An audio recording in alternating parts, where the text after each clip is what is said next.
Hi guys, welcome to the second video of React for Beginners tutorial series.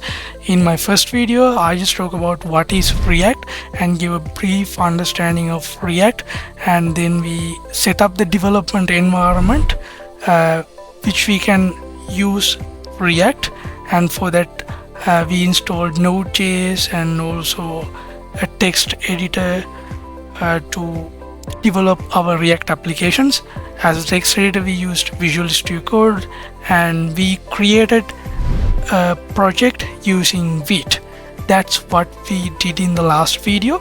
And you guys have some kind of a problem that what is Vite, and Vite is a kind of a tool which we can configure a project pretty quickly. That's what brings this Vite into the table. Now I'm going to open the project which we created previously, and for that I'm going to double click on this folder and it will show that demo project, and just double click on that folder also, and I'm going to open the CMD, and in my Windows machine I'm going to use CMD. You can use terminal in your Mac and the terminal in your Linux operating system, that's up to you. And then give the command code dot. This period this dot stands for open up the current directory. It refers to the current directory, and just hit enter. Then it will open this project using Visual Studio Code, and now you guys can see the folder structure of this project. And in here we have a file called node modules, and we have a public folder and also a source folder. And apart from that, there are few files already have created, and I'm going to start from the node modules folder. In node modules folder you can see all the libraries which you need to run this particular React application. And node modules folder is a folder which contains all the libraries which you need to run this React application. And this public folder contains just SV. If I take this source directory, we have few files, and also we have a folder also. In here we have a main JSX file. Before that, it's very interesting to talk about this index.html file. What's the role of this particular HTML file? Even though it's React, finally all these things will convert to HTML, CSS, JavaScript.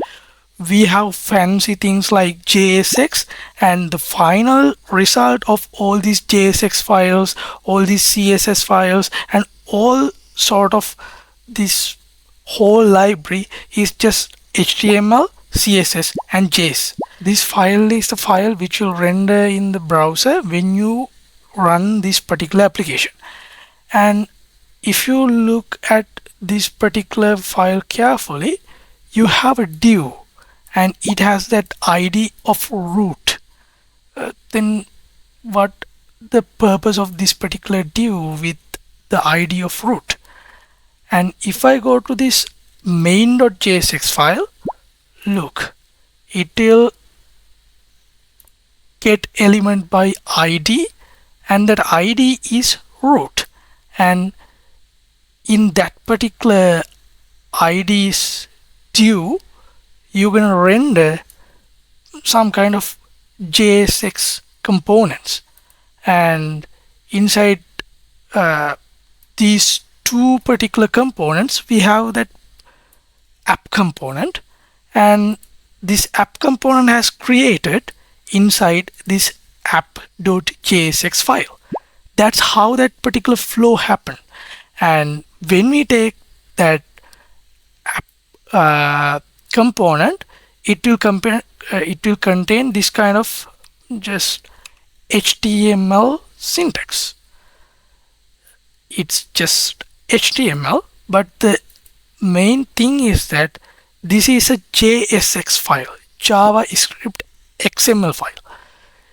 That means it will be a JavaScript file, but it has some additional features, like you can use this HTML syntax inside this particular JavaScript file.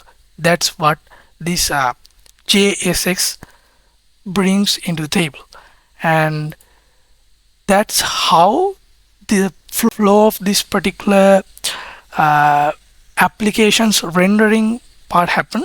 That means it will start from this index.html file. In this index.html file, all the content which we create inside this React application will be rendered into this particular component, and this particular component has plugged into main.jsx file, and then React DOM will be created inside this particular div, and all the component which we put will be goes in between this div. And if I go to this app.jsx file, you can give whatever the components or whatever the things which you need to put into this particular React application, and then it will display in this HTML content. That's how all these things will happen. And apart from that, we have CSS files also.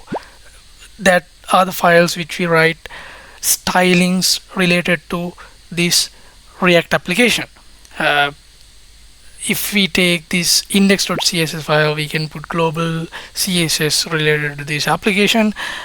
Also will the CSS related to this app.jsx file will be put into this app.css file, and it's up to you guys. You can change whatever these files, and you can use your own structure.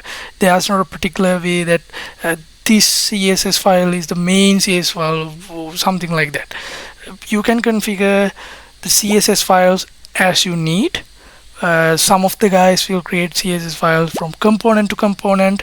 Some have global CSS files, and some of the guys use inline CSS. It's up to you. And apart from that, you have this assets folder. Inside that, you can put whatever the images or logos which you need to create your React application. That's how simple it is.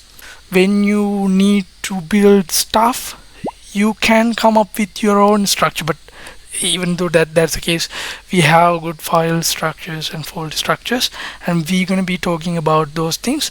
And yeah, that's how the file structure has organized. And apart from that, we have some other files which we didn't talk about, and among them this package.json file is a very important one. Here in this file, you can see all the configuration related to this project, and you can see the name of the project and whether it's private and the version of this project and all sort of things like that.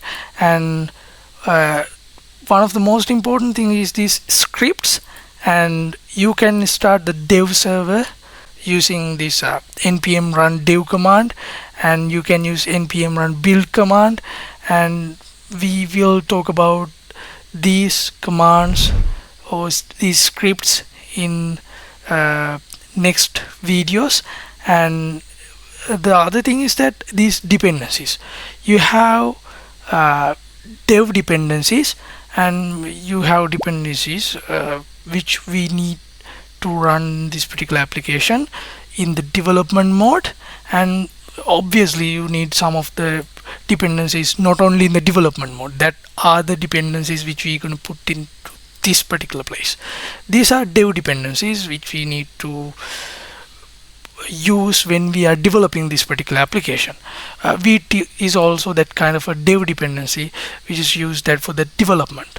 And also we have ESLint, and we have that kind of libraries. We don't need to get a exact understanding about these libraries. And obviously we have React and React DOM libraries to run our React application. And through this package.json file, package lock.json file will be created, and this .git ignore file is related to this React application. It's just come by default by customizing into this particular React application, and you don't need any understanding on this particular file if you are just learning React. Okay guys, that's it for this particular video. In next video I'm gonna talk about some of the basic concepts in React, and we'll play around this particular project and understand the basic things in React, and then we'll be able to move on with some of the advanced features. That's my plan for the next video, and let's meet in the next video. Bye guys.